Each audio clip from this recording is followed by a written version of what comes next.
Helicopter দুর্ঘটনায় ইরানের president Ebrahim Raisi সহ দেশটির সিনিয়র 7 কর্মকর্তার মৃত্যু হয়েছে।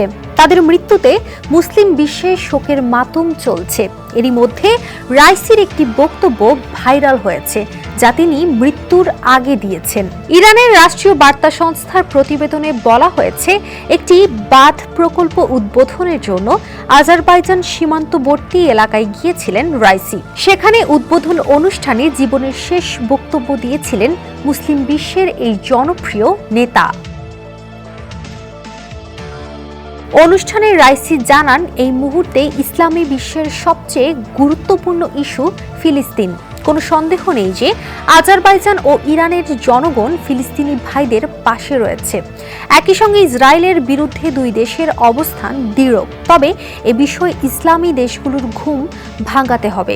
তাদের উচিত নির্যাতিত ভাইদের সাহায্যের জন্য এগিয়ে আসা। তিনি আরও জানান, দুটি মুসলিম দেশের মধ্যকার সম্পর্ককে ইরান সবসময় গুরুত্ব দেয়। ইরান কেবল ইরান ও আজারবাইজানের মধ্যেই সহযোগিতা অব্যাহত রাখবে না, বরং আঞ্চলিক এবং আন্তঃআঞ্চলিক সহযোগিতাও অব্যাহত রাখবে বলে জানান তিনি।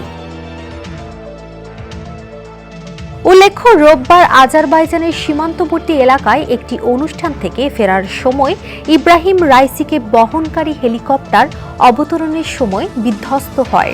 দীর্ঘ সময় অভিযান চালিয়ে হেলিকপ্টারটির ধ্বংসাবশেষ খুঁজে পান উদ্ধারকারীরা। এরপর হেলিকপ্টারে থাকা কোনো আরোহী জীবিত নেই বলে নিশ্চিত করা হয়। হেলিকপ্টারটিতে রাইসি ছাড়াও দেশটির পররাষ্ট্রমন্ত্রী আমির আবদুল্লাহিয়ান, পূর্ব আজারবাইজান প্রদেশের গভর্নর মালেক রহমাতি, পূর্ব আজারবাইজানে ইরানের সর্বোচ্চ নেতার প্রতিনিধি মোহাম্মদ আলী আল হাশেম ও প্রেসিডেন্ট গার্ডের প্রধান মেহেদি মুসাভি ছিলেন।